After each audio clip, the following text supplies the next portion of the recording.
بطل قصتنا هو فامباير، كانت نهايته مهينة. في لحظاته الأخيرة الناس كانت بتسخر منه، لكن فجأة اتبعت بالزمن لورا للماضي.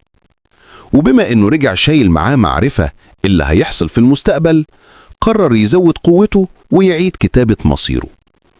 إزاي هيقدر يعمل ده؟ وإيه التحديات اللي هتقابله في الطريق؟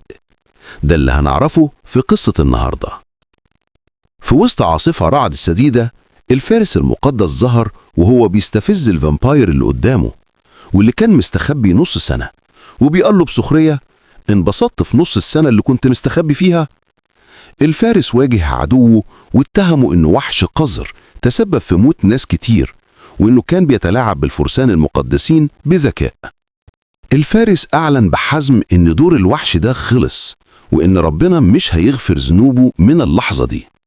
الفارس سحب سيفه وقال له يحس بالفخر علشان هيموت على ايد قطع الفامبايرز. الفامباير واقع على الارض وبينزف، والفارس بدأ يوبخه وبيقول له ان شكله الفاسد والمشوه هو الدليل النهائي على خطاياه وعلى خداعه للكنيسة ورفضه لحكمها. وبضحكة هستيرية الفارس قال حقيقة صادمة: انه ما كانش بيقبض عليه قبل كده بالصدفة، لا، ده كان متعمد. دخل المطاردة متأخر وساب الفامباير يعمل خراب ويتفلت علشان يخلي قتله في الآخر شكله شيك وممتع ويكون تحذير للكفار. في اللحظة دي وهو بيبص للسيف اللي هيقتله، الفامباير أدرك أن العالم ده ماشي بقانون البقاء للأقوى، سواء هو عايز ولا لأ. القوة هي المعيار الوحيد اللي بيحدد المصير في الصراع ده. السيف قطع جسم الفامباير اللي كان عارف الحقيقة دي، علشان كده اختار يهرب. في لحظاته الأخيرة ومع الألم اللي مغرق جسمه، سأل نفسه لو كان الهروب فكر غلط. الفارس كمل الإهانته وبيقول له إن وجوده نفسه إهانة للكنيسة وتدميس لشرفها. ومع إن الحياة كانت بتنسحب من عينه، الفامباير مد إيده للسما بقلب مليان ندم، بيتمنى فرصة تانية. وجسمه وقع ميت وسط ضحك الفارس اللي كسب. فجأة الفامباير الصح وهو بيشهق بقوة جوه خيمة، صدره بيطلع وينزل بخوف. لمس رقبته وإيديه ورجليه وهو مصدوم، لقاهم سلام ومش متقطعين زي لحظة موته. بص حواليه واكتشف إن ده مش حلم، ده قاعد جوه الخيمة اللي كان عايش فيها قبل ما الفرسان يبدأوا المطاردة. وقف مصدوم جوه الخيمة وبيسأل نفسه إذا كان فعلا رجع للماضي. قفل إيده بقوة، مدرك إن اللي بيحصل ده فرصة تانية حقيقية وما ينفعش يضيعها. المشهد ينتقل لغابة نائية جنب قرية اسمها برودوين، مكان البشر ما يدخلهوش. هناك كان يوجين عايش مستخبي عن عيون الناس، فامباير ضعيف بيكتم نفسه وبيحاول يعيش يوم بيوم. هو ما كانش بيشتهي دم البشر، لكن غريزته غلبته مرة زمان، وكانت دي بداية نهايته. بعدها المرتزقة هجموا تاني يوم، وبعدهم ب5 أيام وصل الفرسان المقدسين وفتشوا القرية. طردوه شهر، بعدها سنة، وفي الآخر لقوه مهما حاول يستخبى. عاش 12 سنة خوف، بيشرب دم حيوانات في الغابة. هو مش فاهم رجع للماضي ازاي، لكنه قرر بصرابة إنه مش هيكرر نفس الأخطاء. يوجين جري ومصمم إن حتى لو هيموت مش هيموت مستخبي وضعيف، لازم يبقى قوي كفاية إنه يمنعهم يقتلوه حتى لو لقوه. تحت ضوء القمر الأخضر قرر يغير طريقة نجاته ويبدأ يستخدم سحر الفامباير. يوجين شرح قاعدة أساسية: الفامباير يقدر يمتص القوة من شرب الدم، كل ما الدم لصاحبه أقوى القدرة اللي بياخدها تبقى أكبر. فجأة وشه اتغير لأنه حس بخطر قريب منه في الغابة المظلمة. سطح المية اتشق وطلع سيد الغابة، وحش ضخم بفك مرعب طاير على يوجين. يوجين اتصدم لحظة وبعدها اتحرك بسرعة وتفادى الهجوم، وهو حاسس بمرارة إن جسمه الضعيف ما يسمحلوش غير بصعوبة التفادي. قرر إنه كل اللي محتاجه هو إنه يجرح الوحش الجرح بسيط علشان يقدر يمتص من دمه وياخد قوته. يوجين نط في الهواء وهاجم، سايب أسلوبه القديم اللي كان بيعتمد على إنه يخبي نفسه. أدرك إن الطريقة دي فشلت وما بقاش فيه وقت للتردد. ضرب بالسيف بكل قوته مدفوع برغبة يائسة إنه يكتسب قوة. لكن الصدمة إن السيف ارتد واتكسر من صلابة جلد الوحش. الوحش رد بضربة ديل ساحقة، جسم يوجين طار واترمى جوه المية بقوة والدم نازل منه. الوحش هجم تاني، ويوجين بيفكر إذا كان قلل من قوة التائه. التائهين هم مخلوقات بتتجول في البراري، مش محصورة في مناطق شيطانية، وبعضهم بيحمل أحجار سحرية حتى في الأماكن اللي مفيهاش معنى، والأحجار دي أتمن من الجواهر. يوجين أدرك إنه لو لقى حجر سحري ده ممكن يقلب الموازين، لكن الفرق في القوة بينهم هائل جدا. يوجين خد ضربة ساحقة تانية واعترف جوه نفسه إنه استهان بالفرصة اللي اديتها له. اتأكد إن السيد الغابة يقدر يموته قبل حتى ما يعمل فيه خدش واحد، والوحش قفل فكه عليه. ويوجين فكر إنه ممكن افتكر غلط، إنه لو فشل المرة دي هتجيله فرصة تانية، لكنه نفى الفكرة فورا وقال لنفسه إنه مش بالغرور ده. والوحش بيبلعه، يوجين افتكر ذكرياته المرة، حياته اللي قضاها زحف وكاتم نفسه وبيصارع بس علشان يعيش. عينيه ولعت أحمر، وقرر المرة دي إنه يختار القتال بدل الهروب. علامات سحر بتلمع على جسمه، وسلح جواه يشجعها تقاتل وتنتصر. جسمه اتحول وعضلاته كبرت، متأكد إنه لو ما كسبش دلوقتي فرصة تانية مش هتيجي.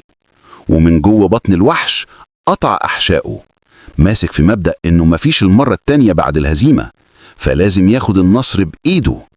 هاجم على الحجر السحري للوحش، جسم الوحش انفجر والدم اتناطر، ويوجين خرج مؤكد الحقيقة إن النجاة دايما من نصيب اللي واقفين فوق دم غيرهم.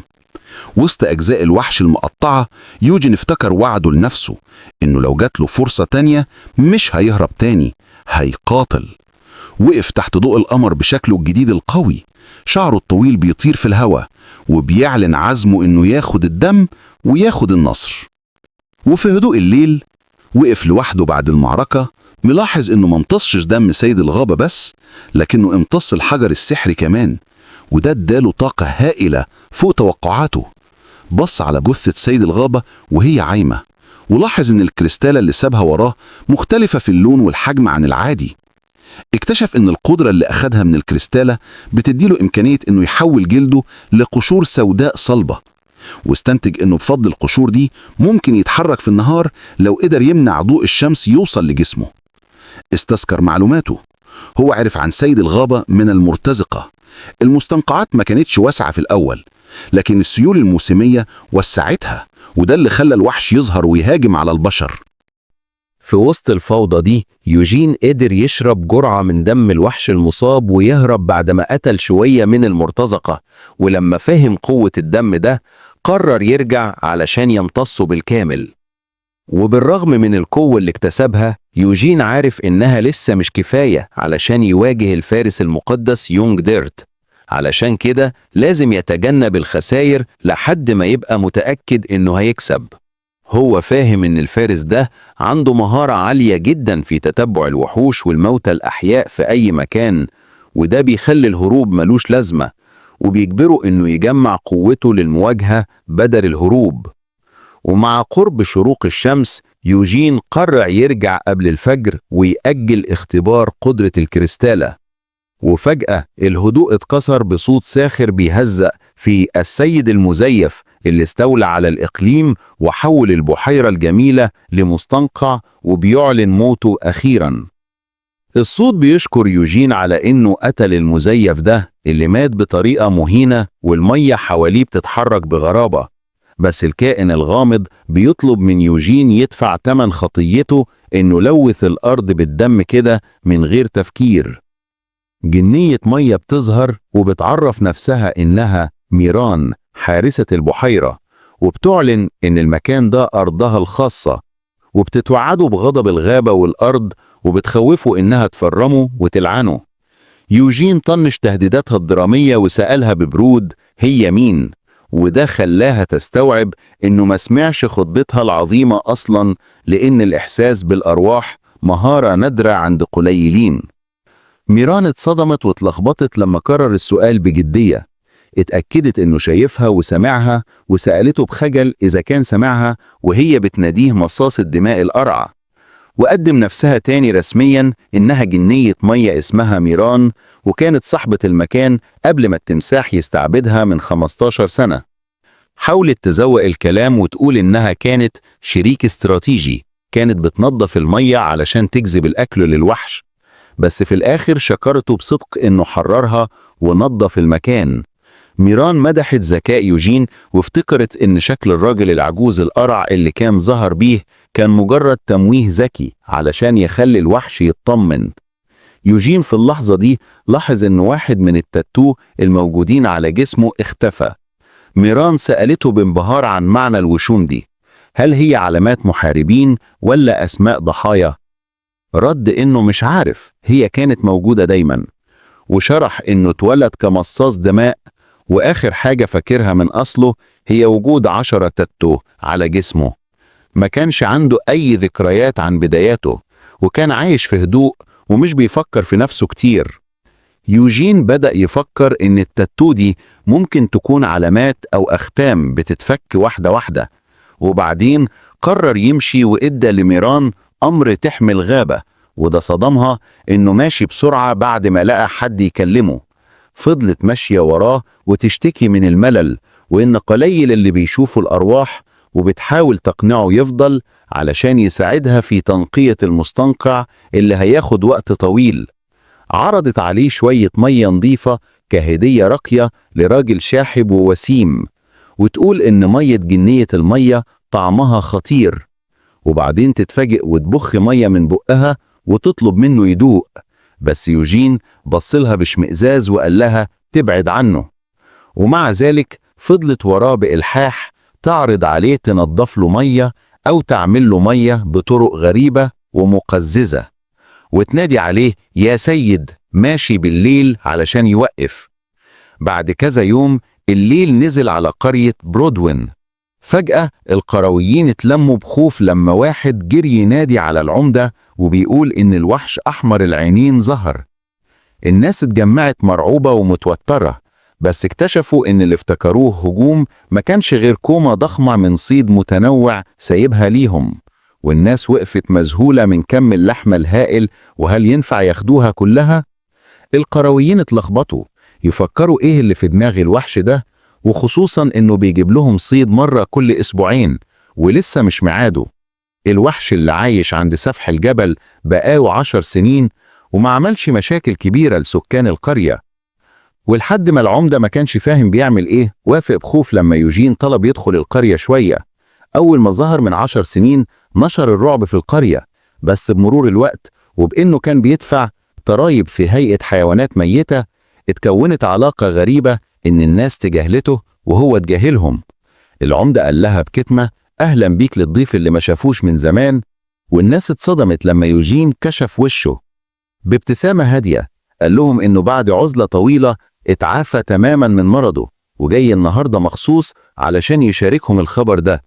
يوجين شكر الناس على المساعدة الكبيرة اللي قدموها له وبين لهم إنه عايز يرد الجميل، والناس واقفة مصدومة طلب منهم ما يترددوش ينادوه لو حصل لهم أي مصيبة، وقالها بابتسامة ساحرة قبل ما يمشي وسط هالة نور خلت الناس في حالة ذهول وانبهار. بعد ما مشي القرويين بدأوا يتسألوا هو الوحش اللي عاش في الغابة ده ممكن يكون نص إلف ولا نبيل منبوذ، خصوصا إنه طول عمره لابس قناع ومحدش اتخيل إنه بالوسامة دي. في الطريق ميران سألت يوجين باستغراب ليه إدى الغنايم دي كلها للقرويين وبيخطط لإيه؟ يوجين وهو ماشي في الغابة قال لها إن مصاص الدماء صح مرتبطين في نظر البشر بالدم والمجازر، لكن كشف الوجه دليل نوايا حسنة. ميران اعترضت وقالت له هو أنت ناوي تصاحب الناس بدل ما تاكلهم، وبعدين أنت قلت إنك ناوي تمشي قريب، يبقى ملهاش لازمة تتورط معاهم. يوجين وقف لحظة واعترف لنفسه إنه كان غلطان لما افتكر إن مفيش حاجة تربطه بالمكان ده وإنه مش هيقدر يفضل واقف يتفرج على اللي هيحصل. ميران اتصدمت لما قال لها نبوءة مرعدة المرتزقة قريب جدا هيهجموا على القرية ويقتلوا كل سكانها. الهدف من الهجوم يخطفوا ولد معين ويسلموه لسيد الأقليم السير تروين، والإخفاء الأدلة ومنع الشهود هيقتلوا كل القرويين، وده لو حصل أكيد فرسان مقدسين هيغزوا المكان، وده هيهدد وجوده. علشان كده لازم يمنع الكارثة دي. ميران شكت إن المرتزقة هيقتلوا الجميع، رغم إن يوجين هامد بالنسبة لها فضلت تفكر إنها مش فاهمة دماغه ماشية إزاي، رغم إنها قعدت معاه أيام. يوجين قال لها إنها قريب هتعرف لو كان بيكذب ولا لأ.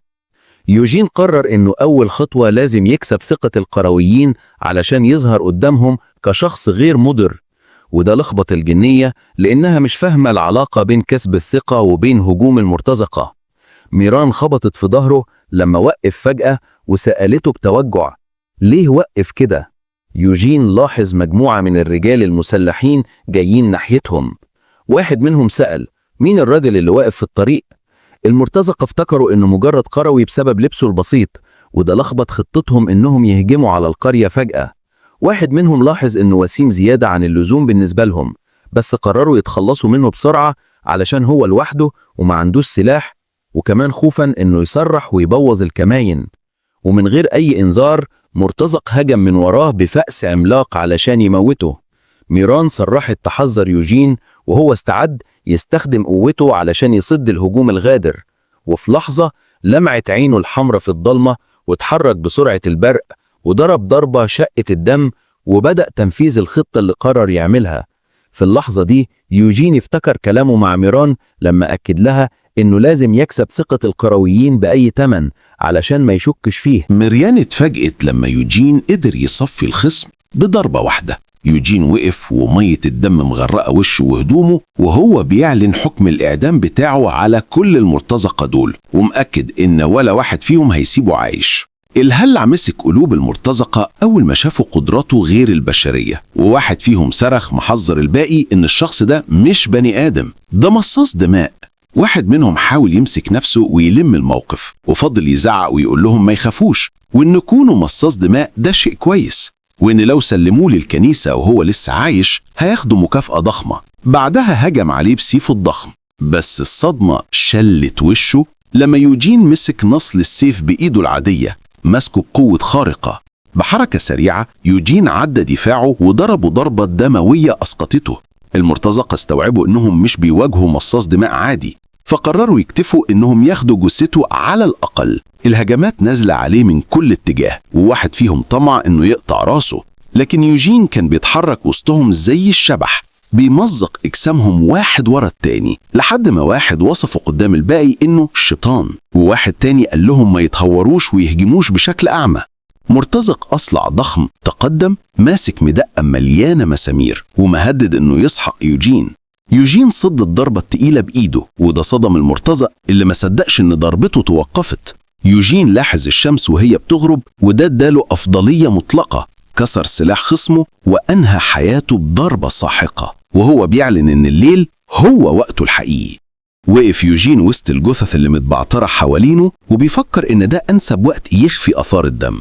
الباقي من شجاعة المرتزقة وقع تماما، وابتدوا يصرخوا برعب، بيندهوا على بعض يهجموا عليه كمجموعة، لأن الوحش ده ما ينفعش حد يواجهه لوحده. بعد لحظات القرويين وصلوا شايلين مشاعل ومعاهم عمدة القرية، والصدمة مالية وشوشهم. العمدة سأل بذهول وهو باصص على الجثث المقطعة إزاي حاجة زي دي تحصل. واحد من القرويين رجع كل اللي في معدته من هول المنظر، والعمدة سأل يوجين بشك لو هو اللي عمل كل ده بوحشية بالشكل ده. يوجين أنكر الموضوع ببرود وقال إنه لقى المشهد كده وهو راجع بعد ما كان بيشيك على مصايده في الغابة، وأشار للجثث وشرح إن المرتزقة اتنصب لهم كمين وهم في طريقهم يهاجموا قرية برودوين، وبعدين وراهم بإيده السبب الحقيقي من وجهة نظره. القرويين شهقوا أول ما شافوا جثث ذئاب سودة مرمية وسط القتلى.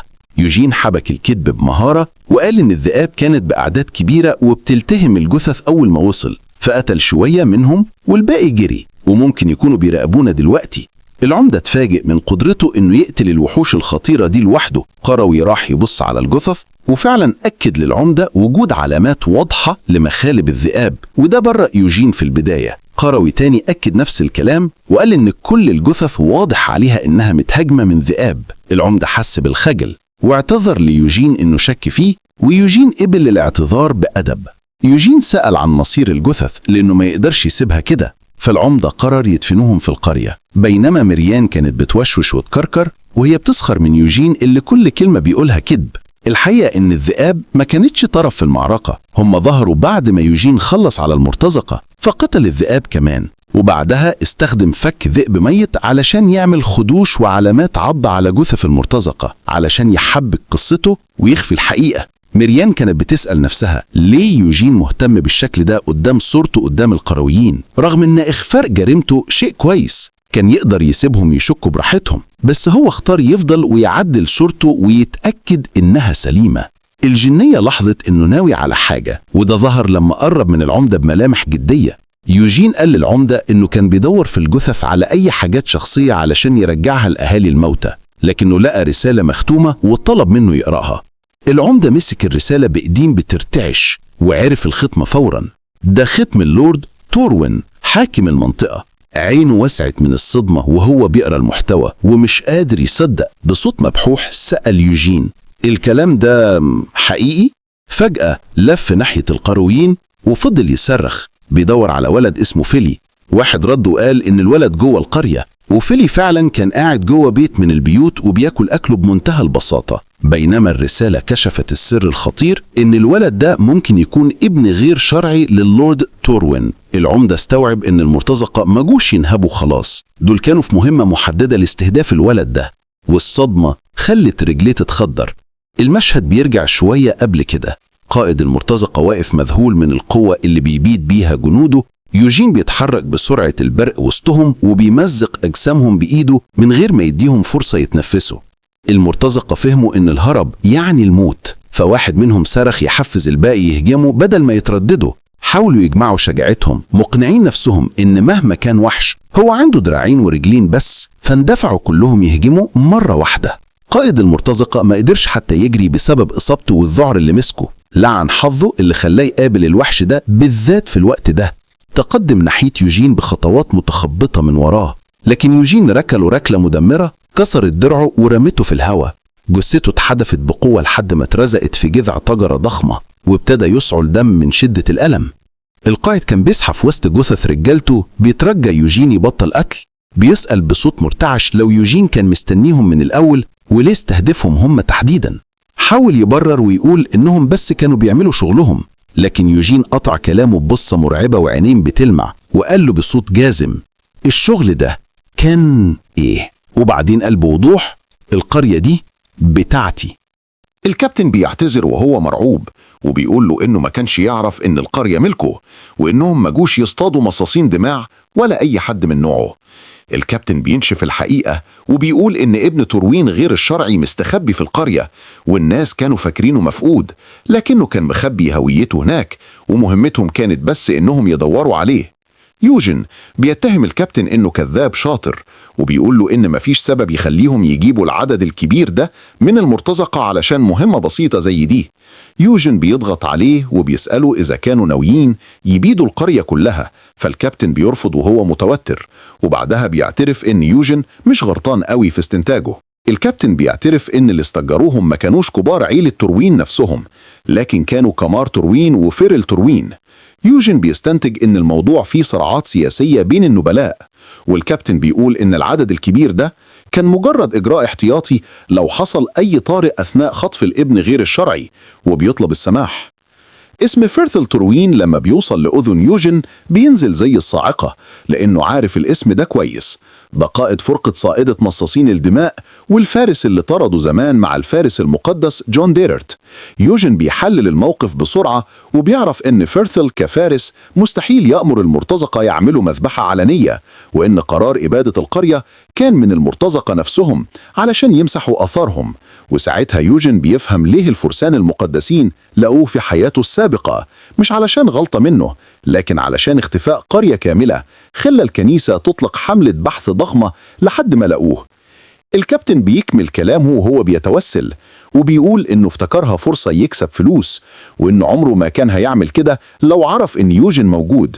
يوجين بيأمر الكابتن يمشي وبيحذره ببرود من الدياب اللي في الطريق. الكابتن بيتفاجئ إنه لسه عايش أصلا وهو بيتمتم بشكر وامتنان فاكر إن يوجين سامحه، لكن يوجين بيطير راسه بضربة برق سريعة وينهيه في لحظة. الجنية ميريان بتتصدم من إنه قتله ببساطة كده، لكن يوجين بيبرر فعلته وبيقول إن المرتزق عارف حقيقته كمصاص دماء وما يقدرش يسيبه يعيش وينشر سره، وبيقول ببرود إن الدياب اللي حوالين المكان جعانة وجي وقت إنها تاكل. يوجين بيرجع للقرويين علشان يكمل كذبته، وبيقول للعمدة إن المرتزقة اللي ماتوا كانوا مجرد حراس جايين ياخدوا الولد فيلي للقصر، وده يصدم القرويين. بيفتكروا إن فيلي جاف للقرية من 8 سنين وخسر أمه السنة اللي فاتت، والرعب بيسيطر عليهم لما يتخيلوا إن الحراس المكلفين بحمايته كلهم ماتوا. يوجين بيتدخل وبيقول إنه يقدر يرافق الولد ويحميه لحد المدينة، مستغل خبرته الطويلة في الغابة وتجنب الوحوش. العمدة بيتردد وبيقول إنهم ما ينفعش يطلبوا حاجة زي دي من غريب كانوا بيخافوا منه، لكن يوجين بيبتسم بثقة وبيقول إن الفارس عمره ما يرفض فرصة يساعد فيها، وده يخلي ميريان تضحك عليه من جواه من وشه الناشف وقدرته على الكذب. السلطة في القرية بتتقلب فورا، والقرويين يلوموا نفسهم إنهم تعاملوا معاه بقلة ذوق وهو طلع نبيل مش وحش. ميريان تهمس له إن كذبته زادت قوي، لكن يوجين بيرد عليها بذهاء وبيقول إن القرويين دول عمرهم ما شافوا نبيل، فخداعهم سهل، وبيبقى عارف إن ولا حد هنا عنده القدرة يفرق الحقيقة من الكذب. القرويين بيحوطوه بحماس ويخترعوا تبريرات لعزلته الطويلة في الغابة، ويفكروا إذا كان التدريب فارس قاسي بالليل ولا شفاء من جروح معركة. يوجين بيمشي معاهم في الكلام وبيقول إنه قطع علاقته بالناس لظروف خاصة، فبيتأكدوا إن مهاراته في الصيد أصلها تدريبه كفارس. العمدة بيعتذر بحزن عن فقر القرية وإنهم مش هيعرفوا يكرموه زي مكانته، لكن يوجين بيتواضع وبيقول إنه بس عايز يبات الليلة يرتاح. العمدة بيرحب بيه بحرارة كأن استضافة فارس نبيل شرف كبير. تاني يوم الصبح يوجين يبص من شباك البيت الخشبي وسط الغابة، يبص لإيده ويستخدم قدرة تقوية الجلد اللي أخدها من سيد الغابة، ويلاحظ جلده بيتحول لقشور سوداء صلبة، ومع فهمه إن القشور دي هتحجب عنه الشمس بدرجة كبيرة يقرر يستخدمها علشان يسهل رحلته بالنهار. ميريان تظهر وتكمل طريقها عليه وتقول إنه مصاص دماء جاهل بيدعي إنه فارس وهو ما يعرفش يقرأ. يوجين يتجاهل ويقول إنه هيغادر قريبا ويطلب منها تتكلم بطريقة منمقة تخدم هدفه الحالي. ميريان تندهش من تحوله السريع من شخص منعزل لمجتمع وصاحب مهمات. القرويين اتجمعوا ليه يقولوا له إنهم جاهزين يمشوا، فيوجين قال لهم لميران بفخر وبيشرح لها إزاي إنه أخد مكانة اجتماعية مرموقة في ليلة واحدة، وشرح لها فلسفته إن البشر بيصدقوا السلطة والمكانة أكتر من الكلام المعسول، وإنك لو حطيت المكانة الأول تقدر تقلل 100 كذبة ل10 كذبات بس وهيصدقوك. ولما يوجين لابس القناع على وشه حس جواه إن الحركة نجحت معاهم عشان دي قرية بسيطة وبعيدة، لكن النبلاء الحقيقيين مش هيصدقوا كذبة مصنعة بالسهولة دي.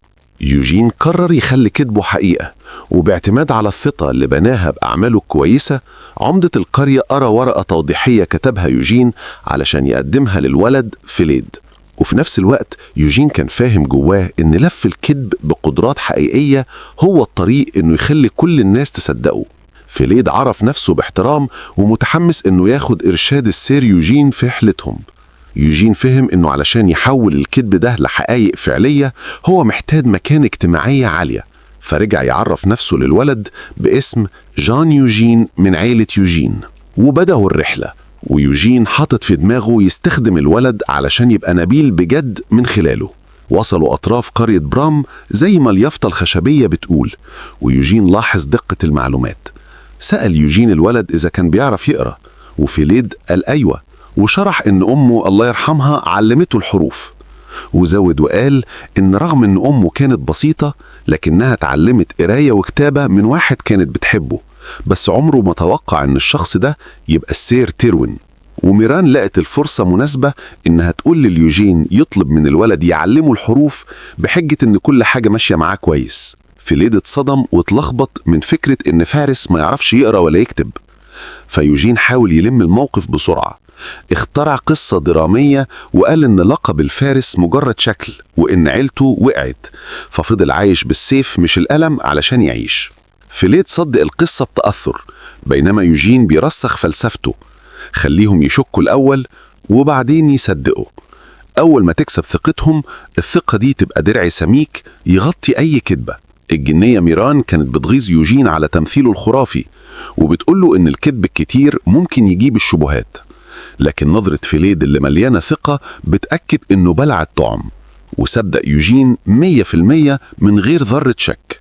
الولد اعتذر بإخلاص ليوجين على شكه فيه قبل كده، واعترف إنه كان واخد عنه فكرة غلط لأن أهل القرية وصفوه بالوحش مش النبيل، ولام نفسه على الحكم المسبق، وقال إنه هيحكم بعينه بس مش بالكلام، وعرض عليه يعلمه سرا من غير ما يسبب له إحراج قدام الناس.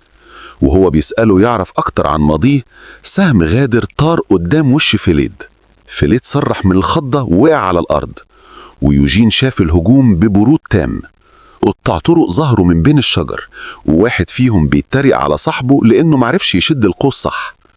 فيليد بيرتعش من الرعب وبيسأل نفسه إذا كانوا حرامية. الحرامية استهونوا بيهم من شكلهم وفاكرين الموضوع هين، وطلبوا من يوجين والولد ينزلوا الشيلة ويفضوا جيوبهم إلا ما هيموتوهم. لكن يوجين سحب سيفه في طرفة عين مستعد للقتال. اتحرك بسرعة خارقة وقطع المسافة بينهم وطير راس زعيمهم في الهواء. فيليد واقف مصدوم مش قادر يستوعب اللي شافه. واحد من الحرامية صرخ بينادي على زعيمه بعد الهجمة الدموية المفاجئة. يوجين بيتحرك بخفة ورشاقة زي ما كان عايز، ومبسوط بقدرته في القتال. واحد هجم عليه بفاس وهو بيشتمه، فيوجين قطع راسه بسرعة البرق. يوجين فضل يقطع فيهم بضربات سريعة والدم متنطر حواليه. وواحد صرخ يستنجد لما شاف زمايله بيقعوا، لكن يوجين اخترق صدره في ثانية. وهو بيذبحهم ببرود كان بيسأل نفسه ليه البشر بيقتلوا ويسرقوا الضعفاء؟ وهل مجرد شكل الضعف يبرر التعذيب؟ ولما قتل آخر واحد سأل الولد فيليد، يا ترى لو اتعلمت قراية هتفهم الطباع البشرية القاسية دي؟ فيليد كان واقف مبهوت فاكر وعده انه يحكم بعينه، ويوجين قال له ببرود انه حر يصدق اللي هو عايزه، لكن وعده ان نقطة دم واحدة مش هتلمسه. بعدها وصلوا سوق المدينة المزدحم والبياعين بيندهوا على بضايعهم. يوجين لاحظ خناقة بين تاجر وزبون على الأسعار وجودة البضاعة. ميران كانت بتطير في وسط الناس مبسوطة، والولد حذر يوجين انه ياخد باله وهو بيشتري من هنا، وقال له ان التجار بيستغلوا الغرباء بأسعار فاحشة، وان عمدة القرية دايما كان بيضحك عليه. وشافوا زبون بيزعق يطلب فلوسه علشان محل تاني بيبيع بنص السعر. يوجين فهم انه محتاج فلوس الأول قبل الحذر. قال لفيليد يستناه ودخل محل، وعرض على التاجر جلود يبيعها وقال له يسعرها. التاجر اتفاجئ بكمية جلود الذئب الأسود النادرة، وبص على هدوم يوجين المقطعة فاستنتج انه مش تاجر، مجرد مسافر. وثابت الضحكة الشريرة على وشه وحس ان يوجين لقطة سهلة، وعرض عليه 18 قطعة فضة وقال ان الجلود بايظة. يوجين بصله بعين حمرة مولعة. الراجل اتشل من الخوف. التاجر اتلجلج وقال جلود الذئاب قليلة ونادرة، هزود شوية. يوجين قرب منه بتهديد ساكت. الراجل لف وشه خوفا وبيقول جواه يا عم اتكلم، قولك مش عاجبك بدل النظرة المرعبة دي. وابتدى يضحك بتوتر وقال له هديك سعر كويس بما انها اول مرة ليك هنا، ورفع السعر ل23. يوجين طلع صوت واطي فالتاجر افتكر انه لسه مش راضي، رفع السعر ل25، وبعدها هار من الخوف ورفع ل27 وسط ذهول فيليد. يوجين زود الصوت اكتر فالتاجر قال مرعوب هو انت عايز كام يا وحش؟ في الاخر الصفقة استقرت على 30 فضة، وده اقصى حاجة يقدر يدفعها، ويوجين وافق. يوجين خرج بعد ما اشترى لبس شيء جديد، وبص على يافطة مكتوبة بس لسه الحروف بالنسبة له شبه الدود، رغم انه اتعلم شوية اساسيات من فيليد. ميران قالت ان لبسه الجديد شكله كويس ويستاهل الفلوس. يوجين قال لها ان التاجر كان راجل كريم رغم انها اول مرة يبيع ويشتري. وميران ضحكت عليه وقالت له كريم ايه، ده كان سهل الضحك عليه. عينيات ماريان بيلمعوا من الطمع وهي شايفة 30 عملة فضة، وفي نفس الوقت كانت متضايقة إن يوجين ما اتضغطش على التاجر أكتر علشان يبيع له حرير أغلى، وعلقت إنه ضيع صفقة كانت هتكسبه. يوجين شرح لها إنه كل اللي محتاجه هدوم تغطي جسمه بالكامل علشان تمنع عنه ضوء الشمس. فميريان زعقت له وهي بتسخر من أسلوب حياته الكئيب، ومصدقة إنه المفروض يستمتع بالحياة بدل ما يستخبى طول الوقت. ميريان بدأت تحكي له خيالاتها عن حياة مصاصين الدماء النبلاء اللي عايشين في قصور فخمة، لابسين حرير وبيشربوا دم طازة في كاسات زي النبيذ، ومأكدة إن الطموح ضروري علشان أي حد يعلى في الدنيا دي. يوجين اتفاجئ من كمية معلوماتها رغم إنها كانت عايشة في مستنقع. فمريان فكرته إنها أصلا جاية من عالم الأرواح، وسمعت قصص كتير من الشيوخ اللي زاروا عالم البشر ورجعوا بحكمة غالية. مريان نصحته إنه لازم يتعلم لغة الإمبراطورية والرون القديمة، لأنه هيعيش على الأقل 200 سنة إلا لو حد قتله، فلازم يتعلم كل حاجة. فجأة يوجين سألها لو هي تعرف تقرأ، وردت بصدق تام لأ. بالليل يوجين كان قاعد قدام النار، وفيلي قرب منه متردد وقطع كلامه مع الجنية. فيلي سأل بخوف عن الشخص اللي يوجين كان بيتكلم معاه لأنه ما شافش حد. يوجين لم الموضوع بسرعة وقال إنه كان بيتكلم مع نفسه، وبعدين غير السيرة وسأله عن معدته بعد ما رجع الصبح. فيلي اعتذر عن المنظر ده وشرح إن منظر سلخ الأرنب للأكل فكروا بمجزرة الصبح فدوخته. مريان علقت إن الموضوع كان جامد عليه، لكن يوجين طمنه إن الناس العاديين مش بيتعودوا يشوفوا جثث بسهولة. الولد قرر يستغل الوقت وقال ليوجين إنه لسه عنده طاقة والليل طويل، فعرض بحماس إنه يعلمه الكتابة، خصوصا إن معاهم ورق زيادة، وكان مبسوط إنه مفيد. بدأ الدرس بالليل، وفيلي اتصدم من سرعة فهم يوجين، وافتكر باستغراب إن يمكن تعلم الحروف بيكون سهل كده. وهو بيمدحه بإخلاص قال إن يوجين اتعلم حاجات بتاخد منه شهور، بس يوجين رد عليه بتواضع وقال إن ده مدح زيادة عن اللزوم. يوجين بدأ يفكر بجد، هل مجرد إنه يتعلم يقرأ شوية هيكفي لفيلي اللي هيبقى ابن نبلاء في ليلة وضحاها؟ فيلي اعترف إن كل ده لسه مش داخل دماغه، لأن أمه عمرها ما قالت له تفاصيل وهو ما فكرش في الموضوع بعمق قبل كده، وزود بابتسامة حزينة وتوتر واضح إنه حتى مش متوقع إن السير تروين يستقبله بحفاوة. وفجأة اتقطع كلامهم بظهور مجموعة فرسان ورجالة مسلحين خارجين من بين الشجر. راجل ملامحه ودوة ودقنه خفيفة قرب منهم وسلم عليهم، وقال إنهم مش لاقين مكان للتخييم وطلب إذن يشاركوا المكان. يوجين بصلهم بنظرة فاحصة ولاحظ أسلحتهم القوية ودراعهم وتنظيمهم، وده أكد له إنهم مش حرامية عادية. فهم إنهم مرتزقة بجد، مش زي التائهين اللي قابلهم قبل كده. قائدهم لاحظ وجود طفل وسألهم عن وجهتهم. يوجين فكر بسرعة وفهم إن الراجل بيسأل بأسلوب مرتزقة محترفين، وإن أي كذبة متهورة هيشككوا، فقرر يقول الحقيقة إنهم رايحين على قصر النورد تروين. القائد بارتك ابتسم وقال إنهم رايحين نفس المكان، وعرض عليهم يشاركوا الأكل والشرب واللحمة مقابل المكان، لكن اتقطع كلامه بفظاظة من جندي أشقر صغير اسمه روبن اللي كان رافض يشاركوا المكان مع الغرباء. الكابتن بارتك اعتذر ليوجين عن تصرف روبن، وشرح إنه جديد في فرقة المرتزقة ومش حالف حدوده، وطلب يسامحه. بارتك قدم نفسه، ويوجين رد وقدم نفسه على إنه فارس جان يوجين. الجندي الأشقر اتصدم وكرر بسخرية فارس، وبعدين انفجر ضاحكا وهو بيسخر ويسأل يوجين إيه اللي يخليه شبه فارس أصلا؟ ما عندوش حصان ولا لابس درع. روبن قرب بوشه من وش يوجين بطريقة مستفزة وطلب منه يعترف بصراحة إنه مش فارس بجد، وزقه بإصبعه على صدره بوقاحة وقال إنه عمره ما سمع عن عيلة نبلاء اسمها يوجين. وبعدين وشه اتغير لشكل ماكر شيطاني وهو بيتهم يوجين إنه مزور. يوجين بيبصله بعيون حمرة ساعة ومدرك إنه خلاص قال لفيلي إنه فارس، وبكده مش ينفع يرجع في كلامه ولا يكذب كذبة تانية. دلوقتي يوجين بيحلل الموقف ببرود وفاهم ان المرتزقة جم لهدف تاني، وان موضوع هو فارس ولا لا مش مهم قوي بالنسبة لهم دلوقتي. بس هو عارف ان اصرارهم يشكوا فيه كان هيقلب الموازين تماما. يوجين يمسك مقبض صيفه من تحت الردى اللي لفوا بيه وبيحسب ان عددهم قليل وهو قادر يمسحهم كلهم لو اضطر. القائد بارتك يلاحظ نية القتل والجو اللي اتغير، فبينادي بسرعة وبحزم على تابعه المتهور روبن. وبحركة سريعة زي البرق بارتك يدي روبن بنية جامدة في وشه قبل ما يكمل كلام، ويوجين واقف بيتفرج بهدوء. جسم روبن يطير في الهواء من قوة الضربة وينزل على الأرض بقسوة وعنف. القائد يجري يعتذر ليوجين بنبرة مؤدبة وبيطلب منه يسامح الوقاحة وقلة الأدب من المتدرب ده. يوجين يقبل الاعتذار بثقة ساقعة ويأمرهم يثبتوا في أماكنهم، والقائد يشكره على رحمته وصبره. بس يوجين من جواه عارف ان الشكوك هتكتر من دلوقتي، فبيقرر انه لازم ياخد دور الفارس بجد ويثبت ده بأسرع وقت علشان يتجنب المشاكل الزيادة.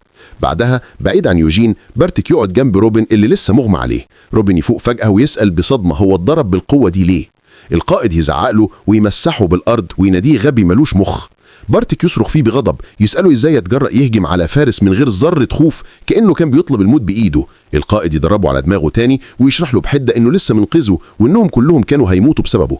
روبن يعترض وبيقلل من يوجين ويسأل ايه اللي يخوف في راجل شكله مبهدل وماسك سيف صغير. القائد يتهمه انه بيحكم من الشكل وانه نظرته قصيرة ومش شايف خطوتين قدامه. القائد يسأله يقدر سعر الردى اللي لابسه يوجين بكام، ويشرح له انه مصنوع من جلد لا ينثر بعالي الجودة وارخص نوع فيه تعدي 10 عملات فضة. روبن يتخض ويدرك ان سعر الردى لوحده بيساوي مرتب 3 شهور ليه.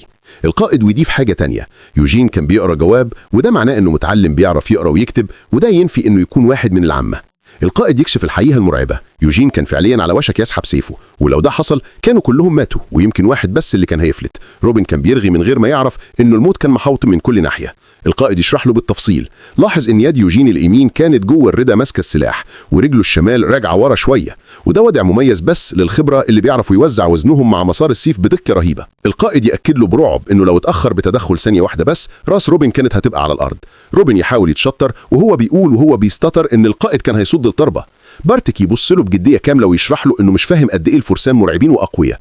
الفرسان بيمسكوا سيوف خشب للتدريب من يوم ما بيتولدوا في عائلات نبيله وبيكرسوا حياتهم كلها لفنون القتل، ينزلوا دنجنز مجهوله ويخرقوا اجسام وحوش من غير ما يرمشوا، بيبنوا مجدهم ومكانتهم بتقطيع البشر في ساحات المعارك، وبس اللي ايديهم اتلطخت بالدم الكتير ده بياخدوا لقب فارس في الاخر.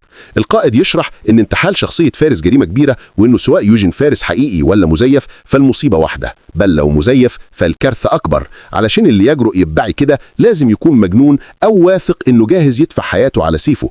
بارتك يأكد ان محدش يجرؤ يعمل كده الا لو مستواه فعلا عالي. روبن يسأله وهو بيعرق رعبا، يعني يوجين اقوى من القائد؟ وبارتك يعترف بتوتر ان ده غالبا صحيح. القائد يختم كلامه ويقول ان يوجين قال انه رايح لقلعه اللورد تروين، ممكن علشان الدنجن اللي اتكشف قريب، وبما انهم رايحين لنفس المكان اكيد هيقابلوه تاني. وبينما عين يوجين بتلمع في الضلمه وهو بيراقب ده كله يبتسم ابتسامه مكره، فاهم ان لقب فارس ليه وزن وتأثير اكتر مما كان متخيل، وده بيخدم خطته تمام، بس هو عارف انه محتاج تحضير اكتر علشان يتقن الدور. يوجين يحلل الموقف بعقلية استراتيجية، ولاحظ ان باستثناء المتدرب اللي ضربه الباقي مرتزقة محترمين وكويسين، وده بيرفع سؤال مقلق في دماغه، ليه عائلة تيون جابت الزبالة اللي قتلهم قبل كده وهم قادرين يجيبوا ناس محترمين زي دول، وليه ما بعتوش جنودهم الخاصين؟ يوجين يحس ان في حلقة ناقصة وفي حاجة مريبة بتحصل في السر. المرتزقة يشوفوا يوجين رايح ناحيتهم، وروبن يسأل بتوتر جاي لنا ليه؟ يوجين يكشف وشه ويبتسم ويقول لهم انهم كمان رايحين قلعة اللورد تيون، وبنبرة لطيفة مقنعة يقترح انهم يسافروا سوا بما ان وجهتهم واحدة وبيستغل الموقف لمصلحته. المتدرب روبن يندهش بجمال يوجين المفاجئ وابتسامته اللي خطفت الانظار، وبيوافق وهو متلخبط ومش قادر يتحكم في حماسه، وبيوصفه انه وسيم جدا. والقائد بيبص له باستغراب. القافلة توصل لقرية مارتيلا، وهي قرية تبع إقليم توين، والشارع مليان ناس وحركة. يوجين بيمشي وسط الزحمة وهو مغطي وشه وحاسس بالراحة إن مجموعة المرتزقة صدقت كذبته واقتنعت إنه فارس، وده مديله فرصة ذهبية يجمع معلومات مفيدة طول الرحلة. الجنية مريم تظهر فجأة جنبه وبتسأله بفضول إيه اللي هيحصل بعد كده، وتناديه اللورد يوجين بنبرة لطيفة. مريم تقول له إنها نفذت أوامره واتطنشت على كلام المرتزقة، فيسألها بجدية لو سمعت حاجة مفيدة. مريم تنقله اللي سمعته، صحة اللورد تيون بتتدهور جامد جدا لدرجة إنه ممكن يموت في أي لحظة، يمكن حتى بكرة.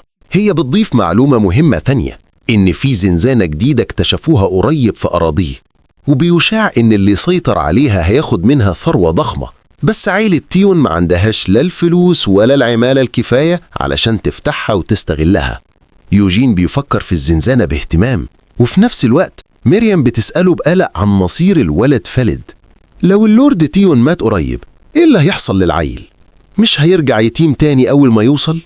يوجين بيرد عليها ببرود قاسي إن الموضوع ده ما يخصوش، وده بيزعل مريم وبتصرخ فيه وبتلوم عليه إنه مش فارق معاه، وتسأله طب نعمل إيه؟ مريم بتنوه بقلق إن الولد ممكن يتقتل زي الكلب على إيدين إخواته وسط صراع الورثة. ويوجين وهو باصص على فيليد الساكت وسط الزحمة بيستنتج السبب الحقيقي اللي خلى اللورد تيون ينده لابنه غير الشرعي دلوقتي، وبيشك إن كل اللي في الموضوع إنه عايز يشوف ابنه للمرة الأخيرة قبل ما يموت، وبيقول لنفسه إن قدره وقدر الولد هيتغيروا من اللحظة دي بشكل أو بآخر. وأخيرا بيوصلوا لمكانهم اللي فيه قلعة روز، مقر إقامة اللورد تيون، اللي واقفة قدامهم بشكل ضخم ومهيب.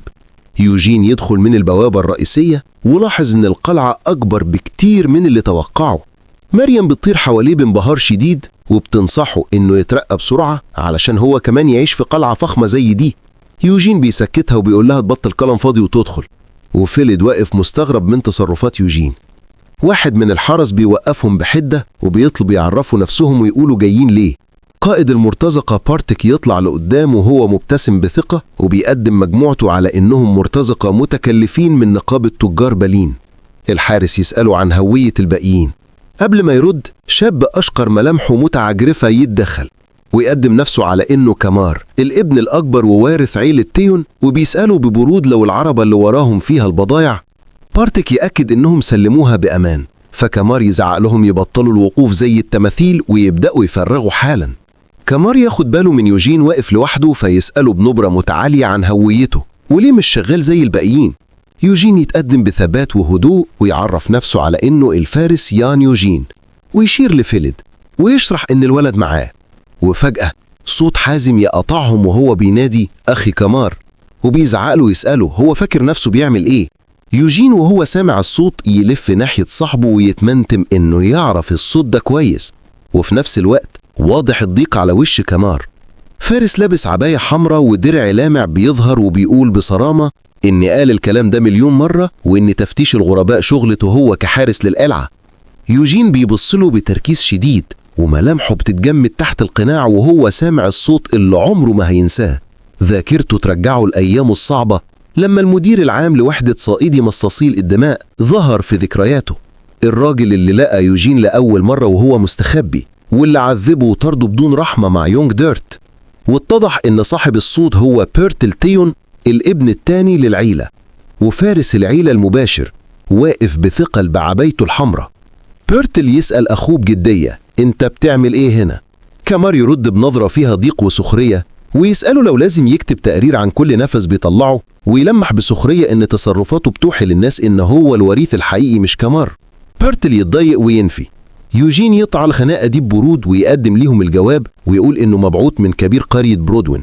بيرتل يحاول ياخده بسرعة متفاجئ لما سمع اسم برودوين، بس يوجين يسحب إيده ويدي الجواب لكمار وهو مركز نظره على وش بيرتل. كمار يقرأ الجواب وعينيه تتفتح من الصدمة، مش مصدق اللي مكتوب فيه، إن المرتزقة اتدمروا بالكامل في هجوم ذئاب، وإن الطفل اللي جابه الفارس ده ابن العيلة غير الشرعي. فيليد يتقدم بخطوات مرتعشة ويعرف نفسه، وكمار فجأة يغير ملامحه ويبتسم ابتسامة مزيفة ويرحب بيه كأخ جديد، بينما بيرتل بيبصله بنظرة باردة ومرعبة. كمار يقول للولد إن أبوهم كان مشتاق يشوفه. بيرتل يأمر الخدم بغلظة ياخدوا الولد يغسلوه ويلبسوه هدوم محترمة، وفيليد بيبص على يوجين بخوف. قبل ما يتحركوا يوجين يتدخل فجأة ويوقف الموضوع كله، وده يندهش منه بيرتل ويقف يبصله. يوجين يطلب بحزم يناقشوا المكافأة الأول وبيشترط إنه يقابل اللورد تيون بنفسه. بيرتل عينيه تولع غضب ويصرخ فورا إن ده مستحيل، وبيشرح بحدة إن صحة أبوه مش كويسة ومقابلته صعبة، ويعرض يدفع المكافأة ليوجين دهب مقابل يمشي حالا. يوجين بيبص لهم بعينيه الحمراء وبيفكر في كل اللي عمله علشان يوصل الولد ده هنا، وإنه مش هيخرج من غير ما يقابل الراجل بنفسه، وبيضغط عليهم بتهديد ساكت محذرهم إنه يكرر طلبه مرة تانية. فجأة كمار يتدخل ويسأل ليه ما ينفعش، فبيرتل ينفجر فيه غضب، وده بيبين الخلاف العميق بين الإخوات. كمار يجادل إنه لازم يعرضوا الأخ الجديد على أبوهم، وبيرتل مصر إن أبوهم ما يقدرش يفضل صاحي حتى ساعة واحدة، وما ينفعش يدخل عليه متشرد مجهول زي ده. الخناقة تعلى بينهم، وبيرتل يتهم كامار إنه بيتلاعب في جدول أبوهم، وكامار يرد عليه ويقول له إنه بيحرف كلامه. بعدين كامار يلف على يوجين بابتسامة اعتذارية مزيفة ويقول آسف إن أخوه اللي عامل نفسه الوريف معقد الدنيا، ويحط إيده على كتف يوجين وبلطف مصطنع يطلب منه يرجع بيته بسلام. بعدين يوجه كلامه لفيلد ويقول له إنه هياخده بنفسه ويعرض عليه يدوره في القلعة، وفيلد يتبعه غصب عنه. يوجين بيبص لهم بعيون فاحصة، فاهم إنهم ما كانوش ناويين يخلوه يقابل اللورد أصلا. وفجأة المكان يتهز بصوت خبطة تقيلة وظل ضخم يظهر قدام بيرتل وهو بيرحب بابن تيون التاني. راجل ضخم بجسم عضري وشعر أحمر يظهر شايل على كتفه شوية رجالة فاقدين الوعي، ويقول بابتسامة وحشية إنه كان بيدور عليهم من زمان، ويرمي الجثث على الأرض قدام الإخوات ويوجين ويشرح دول المرتزقة اللي كانوا بينهبوا القرى بدل ما يتدربوا زي ما أنا أمرت فجمعتهم أنا. الراجل الأحمر ده اسمه جلادك، وبيقترح بابتسامة شريرة يعدموا واحد من المرتزقة قدام الباقي كعبرة. بيرتل بيبص ليوجين بحذر وبيفكر إن المرتزقة دول بالرغم إنهم مؤقتين كانوا متاخدين خصوصا علشان مهمة تطهير الزنزانة، فبيقول له بالحسنى ويقطع عليه حماسه الدموي ويشرح إنه هيربيهم بعدين، وبيقترح يدخلوا القلعة يتكلموا بعيد عن آذان الناس اللي بتتسمع. جلادك يوافق فورا، وهم لسه بره قائد المرتزقة بارتك بيسأل يوجين لو يعرف الراجل الضخم ده، وبيقول له إنه الفارس سير جلادك. بارتك بيشرح بإعجاب إن الرائل ده حقق المركز الثالث في البطولة اللي عيلة إيفرو جروف عملتها قريب، وبيقول عليه إنه فارس واعد جدا. ويفضل بارتك يوصف قوة جلادك المرعبة اللي شبه قوة الوحوش، وإنه بفضل تقنياته العالية قدر يمسح أكتر من 1000 منافس في ساحة البطولة ساعتها. يوجين يستغرب هو ليه واحد بالقوة والمكانة دي يجي مكان نائي زي ده. بارتك يرد عليه إن السبب أكيد فتح الدنجن الجديد اللي لسه ما اكتشفوش، وبيقول ليوجين إن الفارس اللي ينجح في أول غزو الدنجن جديد بياخد شهرة واسعة ومجد كبير. وبما إن عملية الغزو خطيرة لدرجة إن أرواح كتير بتموت فيها، بارتك بيتوقع إن السير جالك ناوي يستخدم الإنجاز ده كسلم عشان ياخد لقب فارس من عيلة أكبر وأقوى. يوجين يتمتم بكلمة لقب فارس وهو بيفكر في خطوته الجاية. فجأة يوجين يبص لبارتك ويفكره إن عقده الحالي بيخلص النهاردة، فالقائد يأكد له وهو بيسأله. يوجين يبتسم بابتسامة غامضة من تحت القناع ويطلب من بارتك يسمح له المرة دي يعمل طلب جديد.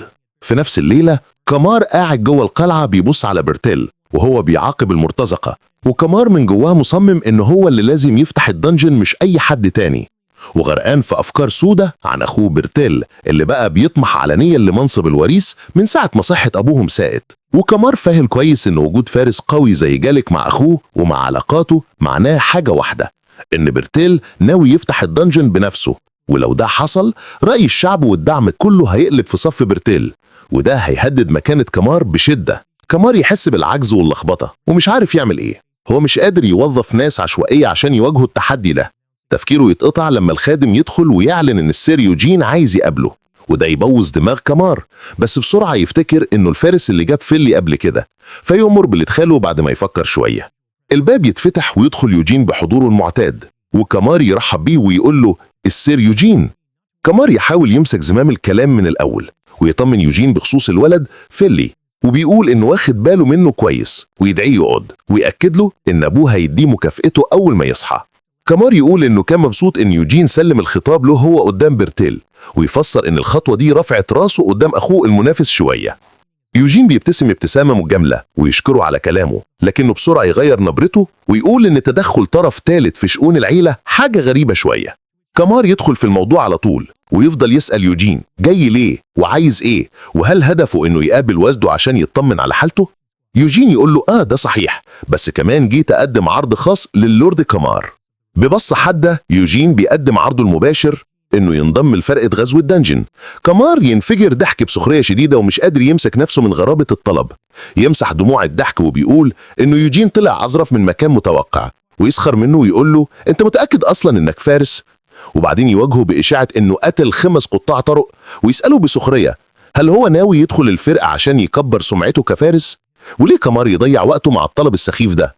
يوجين بيبتسم بثقة كاملة ويأكد له إن عرضه مش هيبقى سيء لواحد في ظروف كامار الحالية. يوجين بيكشف تفاصيل عرضه المغري: 10 قطعة سيلفر بس ليه هو ومرتزقته، وياخد نص المنتجات الجانبية من غير أحجار السحر. ملامح كمار تتغير لجدية وشك. العرض مغري لدرجة إنه مريب لأنه أقل بكتير من السعر الطبيعي. فيوجين يسأله ببرود: العرض عجبك ولا لأ؟ يوجين بيبتسم تاني نفس الابتسامة الماكرة ويواجهه بالحقيقة القاسية: اللي مستعجل مش أنا، اللي مستعجل هو أنت. يوجين بيشرح عرضه المالي ويأكد إنه لو الدنجن فتح بنجاح هياخد 100 سيلفر بس، زائد نص الكنوز من غير أحجار السحر. كمار بيحلل العرض في دماغه ويلاقيه مغري لدرجة الشك، فيسأله يوجين بصراحة: انت فاهم ان السعر ده اقل بكتير من الطبيعي؟ كمار يبدأ يحلل شخصية يوجين من مظهره ويستنتج انه شكله فارس تايه من غير عيلة كبيرة وراه، وبما ان الفرسان بيعيشوا ويموتوا بالشرف وواضح انه مش طماع، يبقى الشرف هو كل حاجة عنده.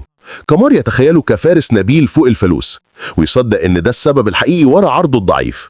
كمار يشوف في العرض فرصة ما تتعوضش، بس يوجين يذكره بابتسامة ووافقة انه مش هو اللي محتاج يخلص بسرعة، بل كمار هو اللي بيجري ورا الوقت. ساعتها كمار يستوعب ان يوجين مش مجرد فارس عضلات، لكنه شخص ذكي بيعرف يلعب اللعبة لمصلحته. رؤية كمار ليوجين تتغير ويبدأ يعجب بدهائه. في الآخر ياخد قراره ويوافق على العرض ويمد ايده ليوجين ويقول له انه مستني يشتغل معاه. يوجين بيشرح السبب العملي ورا انه يتنازل عن احجار السحر، وبيقول ان تنقيتها صعب وتكلفة معالجتها غالية، بينما المنتجات الجانبية بتتباع بسعر كامل فور الاستلام، فدي أربح وأسرع. وبيفتكر لما يوجين طلب من بارتك انه يعرفه بنقابة تجار يثق فيها عشان يبيع المنتجات، فبارتك وافق بابتسامة كبيرة. كمار يمد ايده استقبالا وهو متأكد ان بالشروط دي كله تمام ومفيش سبب يرفض انضمام يوجين. المشهد بيروح لغرفة الاجتماعات. الفارس جالك قاعد مع برتيل. برتيل بيقول ان اضافة اعضاء جديدة لفرقة الغزو في اخر لحظة دي فكرة سخيفة. جالك يرد بقسوة ان الدنجن مش ملعب اطفال، ويرفع خنجره في الهواء مهدد ويقول: جوه الدنجن في حاجة واحدة بس، حياة او موت، واللي اتأخر لحظة واحدة يموت في مكانه. وبيعلن رفضه التام لأي مهارات نص كم ممكن تبطئ تقدمهم. برتيل يرد بالزراء انه توقعاته اصلا قليلة بسبب ان الفارس ده لقى اخوه كمار، ويفكر ان اخوه علاقته قليلة ومش مشهور بين النبلاء، وبيقول لألفريد يتعامل مع الفارس الجديد لو الحلول خلصت عندهم واللي يفاجئ الفارس. ساعتها كمار يدخل غرفة الاجتماعات وهو بيعتذر عن تأخيره في تجميع الجميع. بيقول إنه كان بيتكلم مع الفارس الجديد. قمر بيقدم يوجين رسمي بابتسامة مصطنعة وبيعلن انضمامه لفرقة الإبادة. يوجين داخل ورا قمر بهدوء ومعاه فرقة المرتزقة بتاعت بارتك. بارتل بيبص على يوجين والمرتزقة بتوعه وبيفتكر إن ده نفس الراجل اللي كان قائد فرقة المرتزقة الهايفة اللي شافها قبل كده. وهنا بارتل تيون بيتدخل بابتسامة باردة وبيعترض وبيقول بكل احترام إنهم ما يقدروش يقبلوا حد خلفيته ومهاراته مش مؤكدة خالص. قمر بيرد بثقة وبيقول إنه ضامن مهارة يوجين على الأقل، وبارتل وجالدك بيتفرجوا على اللي بيحصل بشك.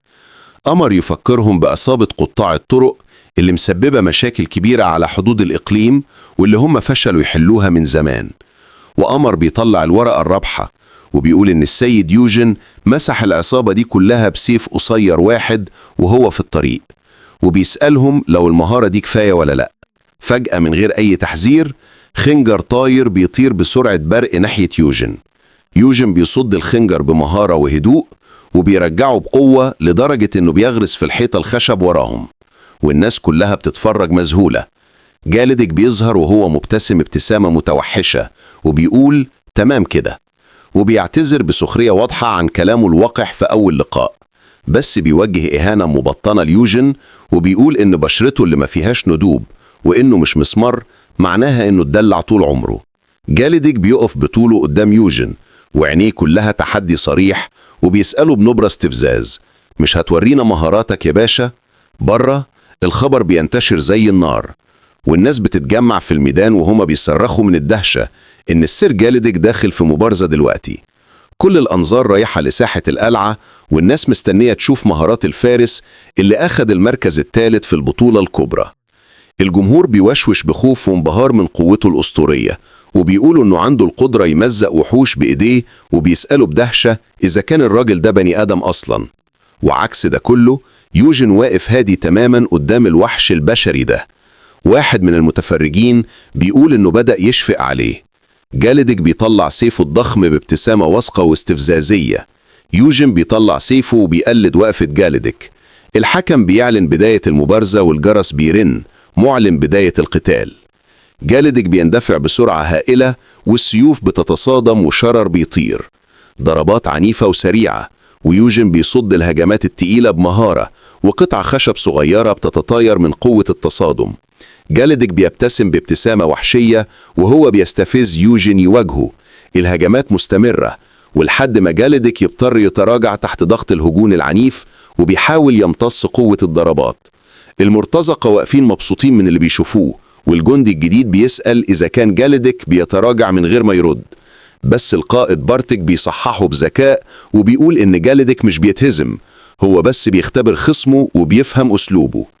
يوجين بيكمل هجومه الكاسح وفاكر إنه مسيطر على القتال، وجاليدك سايبه يعمل كده عمدا.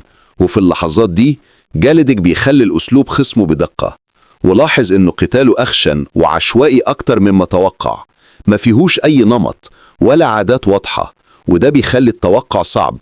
جاليدك بيستنتج إن ده مش أسلوب فارس متدرب، ده أسلوب حد اتربى في البراري وبيعتمد على الغريزة.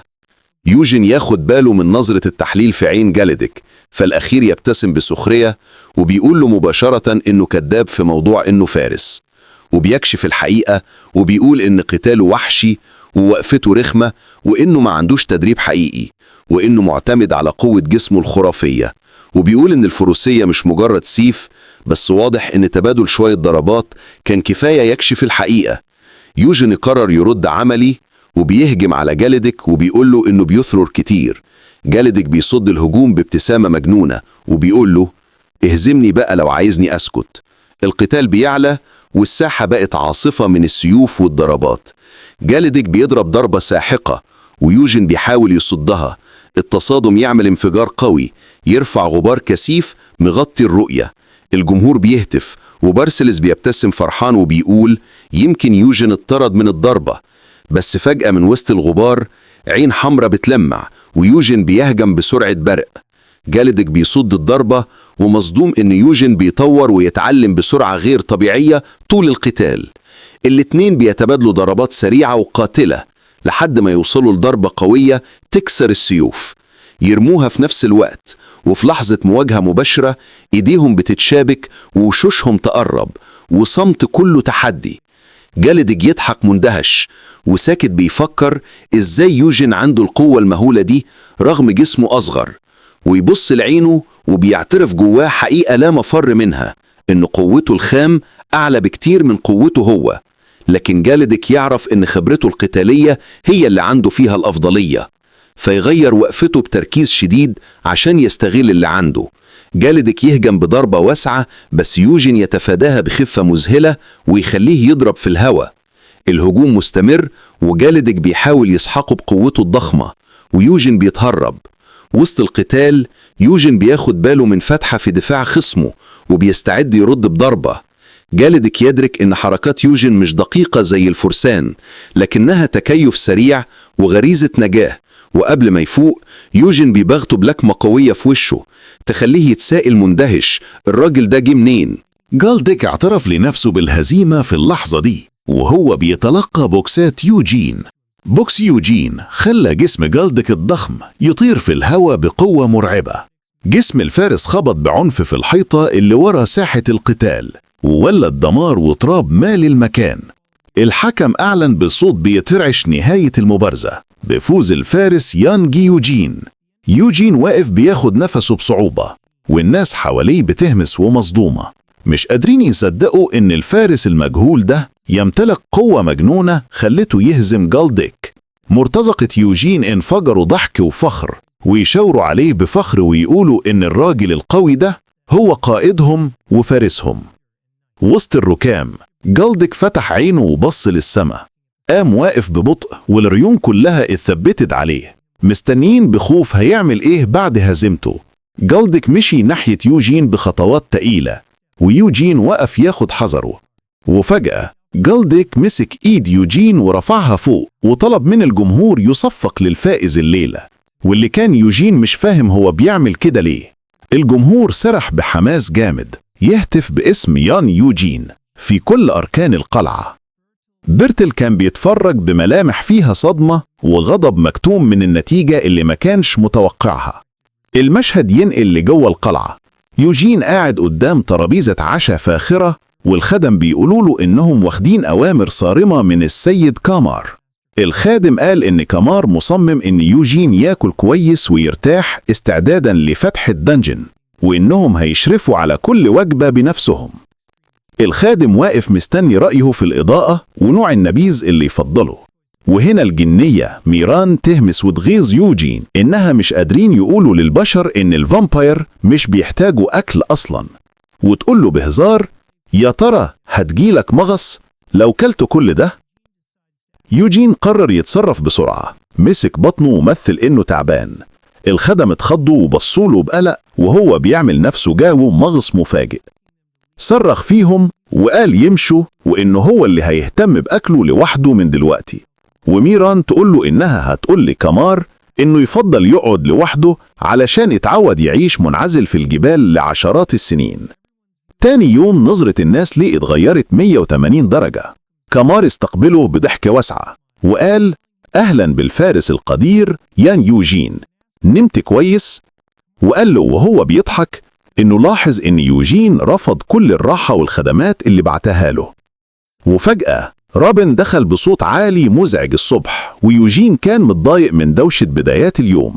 جالدك نط على يوجين وحاول يحضنه ويقول له إنه صاحبه ورفيقه، لكن يوجين زقه ببرود وقال له ما يلزقش فيه بالطريقة دي. جالدك سألهم لو ناموا كويس، واشتكى بمرح إن وشه لسه بيوجعه من بوكس يوجين، وإنه كان بيتقلب طول الليل من الوجع. وأشار على وشه المنتفخ والمكدم وهو بيضحك بصوت عالي ويقول ليوجين بسخرية: شايف العلامات دي؟ ويوجين من جوه بيقول: ده شكله عايز أديها له تاني. جالدك اقترح بحماس يعملوا تمرين قتال تاني النهاردة بما إن الجو حلو، والجنود والمرتزقة اتجمعوا حواليهم متحمسين يشوفوا القتال. وده حط يوجين في موقف صعب. يوجين فكر إن جالدك مش فارق معاه إذا كان فارس حقيقي ولا لأ، والشكوك حواليه بدأت تختفي واحدة واحدة، وده اللي هو كان عايزه، بس برضه مش متعود الناس تزاحم عليه كده. جالدك كمل استفزازاته اللطيفة. يوجين قال له إنه شكله عايز يتضرب تاني، فجالدك رد بثقة: ومش هنعرف النتيجة غير لما نجرب. وفجأة الولد فيليد ظهر من وراهم، علامات التعذيب باينة على وشه، ويوجين لمحه فورا. فيليد سأل بصوت ضعيف إذا كان يوجين بخير كل الفترة اللي فاتت. المشهد يتغير والكاميرا تروح للماضي جوه غرفة التعذيب.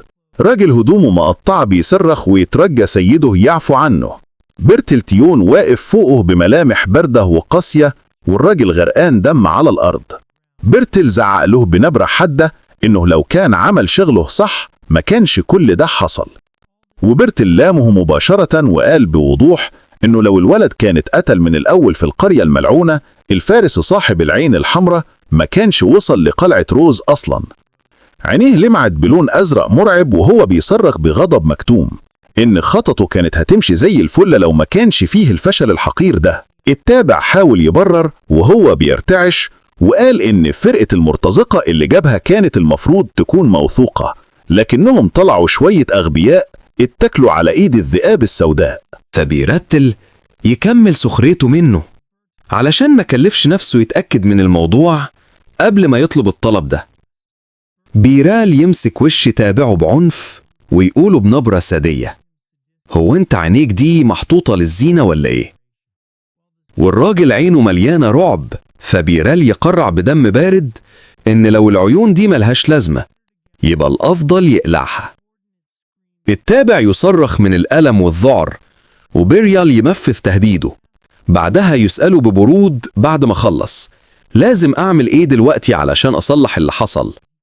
بيرتول يستوعب إنه ما ينفعش يقتل حد دخل القلعة بالفعل وبقى ظاهر قدام الناس، بس فجأة تجيله فكرة شيطانية.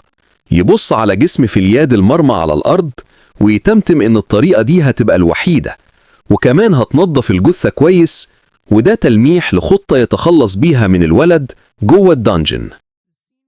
المشهد يرجع ليوجين وفيلي، ويوجين يستنتج بذكاء إن بيرال هو اللي أمر إن الولد ينضم لفرقة اقتحام الدنجن اللي هتتفتح قريب. فيلد عاد يائس في أوضته معترف إنه جه هنا علشان يموت، وبيتساءل بمرارة إذا كان فعلا اتبعت للدنجن لمجرد إنه يلاقي نهايته. يوجين يفكروا بحادثة المرتزقة اللي هاجموا القرية، ويفضح الحقيقة الصادمة إن المرتزقة التافهة دول اتبعتوا من واحد من إخواته. يوجين يأكد للولد بوضوح إنهم عمرهم ما كانوا عايزينه يوصل القلعة، وهم لسه عايزينه يموت، وده يزيد رعب فليد ويأسه. لكن يوجين يقرب منه بنظرة حادة ويقولوا إن فيه طريقة واحدة بس يقدر ينجو بيها من المصير اللي مستنيه. يوجين يعرض عليه الحل البسيط العبقري، كل اللي عليه يعمله إنه يبقى التابع بتاعه الحامل الدرع. يوجين يشرح للولد المصدوم إنه بقى عنده 16 سنة وعمل مراسم البلوغ، يعني مش محتاج موافقة حد وممكن يختار طريقه بنفسه. يوجين يخيره ما بين اختيارين مفيش تالت ليهم، يا إما يفضل واقف مكانه مستني حد يموته زي ما حاصل دلوقتي، يا إما يختار يقاتل لحد آخر نفس في عمره.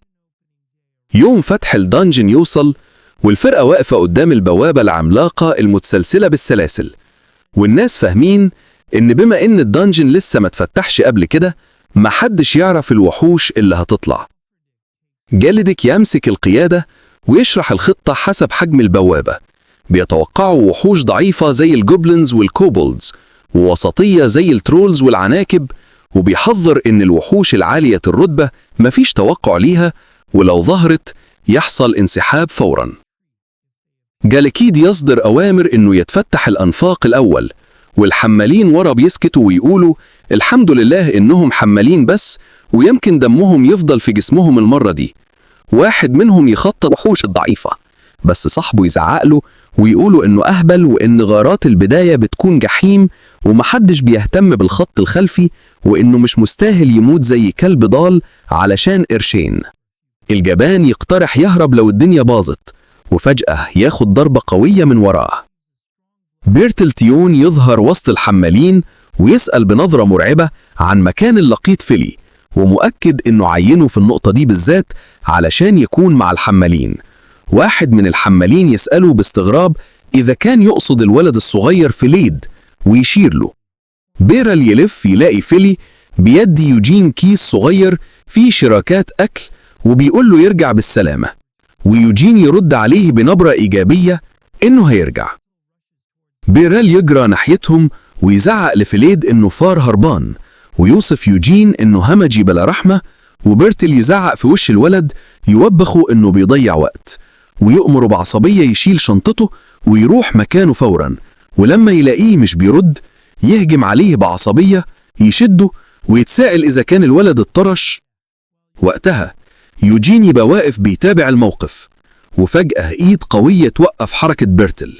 بيرال يبص مصدوم على إيده المتوقفة ويلاقي يوجين ماسك معصمه بقبضة من حديد. يوجين يخبه بحدة، متهمه إنه ناوي يرمي ولد عمره ما شال حاجة أحد من سكينة مطبخ جوه حفرة دنجن مليانة وحوش، ويسأله بنظرة مرعبة من تحت القناع: هو أنت مجنون ولا إيه؟ بيرل يشد إيده بعصبية ويوصفه بالمتجاوز، ويدعي كذبا إنه بس عايز يقوي أخوه، ويحاول يفرض سيطرته، ويؤمر يوجين يعرف حدوده، ويأكد إنه ملوش حق يصدر أوامر للولد. بس يوجين يرد ببرود مقاطعه ويقولوا إن اللي مش عارف مكانه هنا هو بيرتل نفسه. يوجين يرمي القنبلة، الولد ده رسمي بقى تابعه وحامل الدرع بتاعه من امبارح. بيرتل يتصدم، ويوجين يعلن بصوت عالي إن كل اللي واقفين هنا شاهدوا، ويشرح بصرامة إن الرابط بين الفارس وتابعه أقوى من الدم، ويهدده مباشرة إنه لو لمس شعرة من الولد هيعتبرها تحدي مباشر ضده. يوجين يقرب من وش بيرتل بتحدي وسخرية فيها تهديد، ويقول له ما نعمل تسخين بسيط قبل ما ندخل الدنجن. بيرتل يتلجج ويرجع ورا بخوف ويسأل مين اللي سمح له يعمل كده، ويضيف إن تبني لقيط من عيلة تانية مش حاجة بسيطة، وإن ده ممكن يدمر مستقبل الولد. وفي النص ده بيرتل يسمع المحاربين بيتكلموا إن الدنجن هيبقى آمن مع وجود ناس قوية زي يوجين وجاليكيد قدام، مش بس فرسان بالاسم. واحد يذكر القتال الأسطوري اللي حصل ما بينهم، والتاني يقول بغيظ إنه محتاج عمر كامل تاني من التدريب علشان يوصل لمستواهم. كامار يدخل فجأة ويقول بابتسامة مصطنعة إنه كمان يقدر يأتمن يوجين على أخوه، ومبرر موقفه الجديد إن الولد بقى بالغ وفات سن البلوغ وبالتالي من حقه يختار طريقه. بوريل بيبصلهم بنظرة مليانة خبث وغل، وفي نفس اللحظة يوجين كان فاهم إن فيلي بالنسبة لبرتل فريسة، وإن أول ما الضعيف يتعلم عليه مفترس النجاة ساعتها بتبقى حاجة صعبة جدا. يوجين استوعب إن حتى لو الضعيف استخبى وكتم نفسه المفترس هيلاحقه في الآخر ويمزق رقبته، وده باين في نظرات برتل الخاينة. يوجين في دماغه افتكر نصيحة ذهبية قالها الفيلي: لو مش هتعرف تبقى قوي يبقى لازم تعمل قطيع. الكشاف يجي ويقدم تقريره ويقول إن مفيش أي وحوش سايبة حوالين المكان ولا في حد هرب من الأنفاق. جاليدك يبتسم ابتسامة وحش ويقول بحماس إنهم دلوقتي يقدروا يفتحوا الدنجن. يدي الإشارة بالتحرك والبوابة الضخمة تفتح ببطء وتبان منها ضلمة مرعبة طالعة من جوه الدنجن. الجنود يصرخوا بحماس معلنين بداية الهجوم. جاليدك يتلفت للي وراه ويقول جملته الأخيرة قبل ما يدخل: كل واحد يفضل عايش بطريقته. الفرقة تندفع لجوه الدنجن وسط صرخات قتال وحماس مولع الدنيا معلنين بداية الغارة. صوت وداع كامار وفيلي لسه بيرنوا جوه دماغهم: ارجعوا بالسلامة ونشوفكم كمان 4 أيام. بس الحقيقة جوه جحيم. وحوش بتقع من السقف فوق الجنود، الدنيا تتقلب صريخ وضم متصل في كل اتجاه. واحد يصرخ مستنجد بعد ما الوحوش هجمت فجأة. جاليدك يدخل بالسيف الضخم بتاعه يشق وحش نصين وهو بيحاول يمسك الموقف. جاليدك يزعق في الجنود اللي فقدوا أعصابهم ويقول لهم بغضب: يا شوية هبلة، حافظوا على تشكيل القتال فورا. يؤمر الرمال اللي في النص يرجعوا لمكانهم ويغطوا السقف بالسهام، ويهدد أي حد يسيب الوحوش تكسر الصف. واحد من الجنود يسيب الرعب تماما ويتمنى من قلبه لو عمره ما اتطوع في المهمة الانتحارية دي. فهم إن كل كوابيسه بقت حقيقة وإن اللي بيحصل ده كان جنون من الأول. يقرب يهرب على باب الدنجن ويتخلى عن الكل عشان ينقذ نفسه، مقتنع إن دي الفرصة الوحيدة للنجاة. لكن أول ما يوصل يتصدم، يلاقي مجموعة وحوش واقفين على المدخل مستنيينه وبيبتسموا له ابتسامة شيطانية لحد ما حد ينقذه في آخر لحظة. يوجين يظهر في الضلمة ويقول له برود: يا غبي، هو أنت فاكر الطريق اللي جينا منه فاضي؟ جاليدك يمسك الجندي المذعور ويقول له بطريقة عنيفة إن مكانه وسط المجموعة وإن الهروب أسوأ حاجة يعملها. بعدها يؤمر الكل يشد سيوفه ويثبت مكانه لأن الهجمة جاية. جاليدك يبص حوالين على مستوى المجموعة ويقول بمرارة إنهم في حالة يرصى لها، خصوصا إنهم اتجمعوا بسرعة، ويستغرب إزاي المفروض يفتح دنجن بجيش بالشكل ده. الموقف يسوء أكتر، واحد من الجنود يزعق في إن فيه وحوش جاية من قدام والتاني يصرح إن فيه هجوم من ورا كمان. جاليدك يفكر بسرعة ويؤمر بتغيير التشكيل عشان يواجهوا الجنبتين. فجأة يوجين يقول إنه هيتولى الحراسة الخلفية لوحده، وجاليدك يحاول يحذره من خطورة إنه يكون لوحده في الضلمة، لكن يوجين يطير بسرعته الجنونية لجوه الأنفاق. جاليدك يقف متصدم من سرعته وتهويره الغريب. بعد لحظات يسمع صوت قتال وصراخ وحوش، وبعدها حاجة بتظهر من الضلمة. الشيء ده يطلع قناع يوجين. جاليدك يفهم إن يوجين فقد قناعه، وده معناه إن القتال كان عنيف جدا. يطلب فورا من بارتك يغطي ظهره ويجري معاه. أول ما يوصلوا يتصدموا من المسافة اللي يوجين قطعها في وقت شبه معدوم وسط جثث الوحوش في كل اتجاه.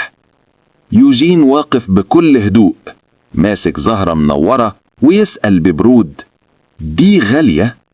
جاليدك يجري عليه وهو لهف. أما بارتك فكان متضايق بتهكم لأن يوجين حتى مش عارف عشبة محجية معروفة. جاليدك ينبهر بقوته المرعبة رغم جهله بالحاجات البسيطة. يوجين يبص للعشبة ويلاقيها بتدبل في إيديه. بعد ما المعركة تهدى الجرحى مرميين في الممرات، أصوات أنين وصريخ من النزيف في كل مكان. رجال يوجين يجوا له معاهم الأحجار السحرية اللي جمعوها، فيطلب منهم يحطوها قدامه.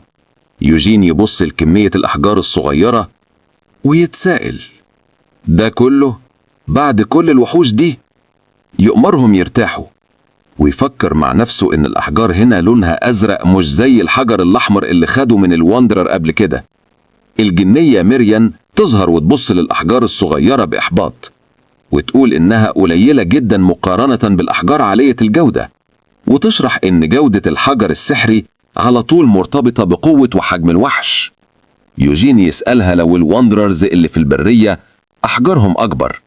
ميريان ترد وتقول إن مجرد خروج وحش بري من الدنجن مش معناه إن الحجر بيكبر، وتفكروا إن التمساح اللي امتصه كان ضخم وقوي جدا، وده استثناء نادر.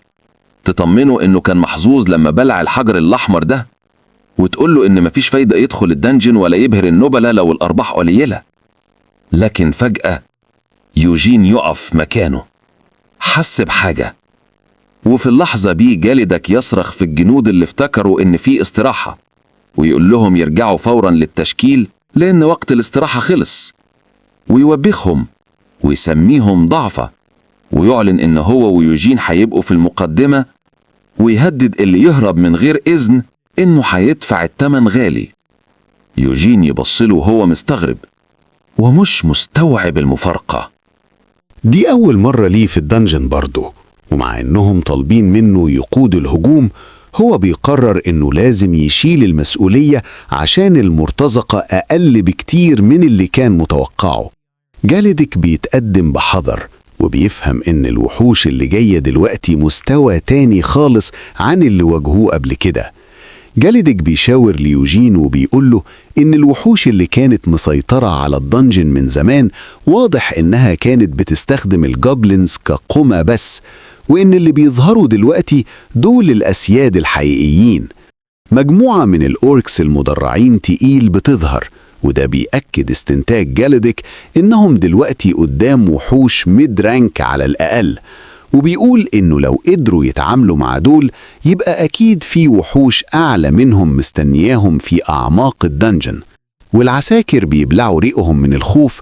يوجين بيفتكر اللحظة اللي بعد ما التهم حجر المانا الأحمر بتاع ملك المستنقع، واللي حصل فيها على قدرة مهمة جدا. عينه بتنور أحمر وبيسأل نفسه بفضول، هل لو التهم حجر شبهه تاني هياخد قدرة جديدة؟ بيرجع للواقع تاني وبيحلل الموقف بدقة، وبيقول لجالدك إن في خطوات أكتر من 50 وحش على بعد 100 متر، وفي وراهم 3 وحوش أتقل. جالدك يبتسم بحماس قتالي ويسأله بتحدي لو حابب يجرب يهاجم بنفسه المرة دي. من غير تردد يوجين يمسك رمح ويرميه بكل قوته، يفرق دماغ الوحش نصين بضربة واحدة. جالدك يزعق للكل، يؤمرهم بالهجوم الكامل، مستغلين الفوضى اللي سببها يوجين. يوجين بيتحرك وسط الأوركس بسرعة مهولة، يقطع أجسامهم واحد ورا التاني. جالدك يؤمر العساكر يتبعوا يوجين ويساندوه، وهم بيردوا بحماس. جندي يسألوا لو يدخلوا يساعدوا، بس يوجين في اللحظة دي بيواجه أورك عملاق طالع قدامه فجأة. يوجين يتفادى ضربته وبعدين يوجه ضربة مباشرة لعينه تعميه. يستغل صرخة الوحش ويقطع أطرافه بحركات مرنة وسريعة، وفي النهاية يغرس سيفه في جسمه ويموته، والدم مرشوق على وشه وهدومه. المنظر ده العساكر عمرهم ما هينسوه.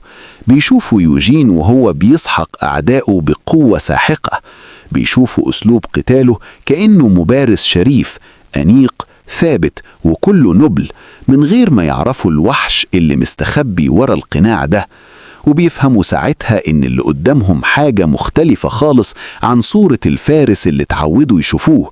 بدل النبل والشياكة، يوجين كان شكله وحش مفترس، ريحته دم وموت، مرعب حلفائه قبل أعدائه. بعد المعركة العساكر قعدوا منهارين وسط جثث الأوركس. جاليديك لاحظ إن أغلبهم فقدوا الرغبة في التقدم، مش من الإجهاد بس، لكن من الصدمة النفسية اللي سببها القتال الوحشي بتاع يوجين قدامهم. جاليديك قرر بينه وبين نفسه إن التقدم كده مستحيل بالحالة دي، واقترح على يوجين يرجعوا بما إنهم حققوا المطلوب وكملوا الحصة المطلوبة، لكنه بصله وقال له ببرود إنه لسه عنده طاقة كتير، وإن الرجوع دلوقتي تبذير لفرصة مش عارف إمتى هتيجي تاني. جاليديك يتحمس ويقول إن طالما يوجين عايز يكمل يبقى هم مكملين وراه، لكنه يتصدم بأمر مفاجئ من يوجين لما يقول له يقود فرقة الإخضاع وياخد العساكر ويخرج بيهم فورا من الدنجن، وبيشرح له إنه هيكمل من هنا مع المرتزقة بتوعه بس. العساكر يبصوله عليه في ذهول، وجاليديك يفهم إن يوجين حس بإرهاق الجنود واداهم فرصة للنجاة، يحس بإعجاب ناحية القلب الدافي اللي مستخبي جوه شخصية باردة ووحشية، ويبص على ظهر يوجين وهو داخل في الضلمة وهو متأكد إن الراجل ده بيعيد تعريف معنى كلمة الفارس بالنسبة له. يوجين والمرتزقة يدخلوا عمق الدنجن اللي مليان خيوط عناكب. الرعب ماسك رابن الجند الصغير اللي ماسك الشعلة وإيده بتترعش، بيلعن حظه وبيسأل نفسه هو هنا أصلا ليه؟ بيحاول يقنع نفسه إن يوجين يقدر يقتل ترول لوحده وإنه هيبقى بخير طالما وراه. فجأة يسمع تك تحت رجله، يبص يلاقي نفسه دايس على عنكبوت صغير، ويفهم بالرعب إنهم دخلوا منطقة العناكب.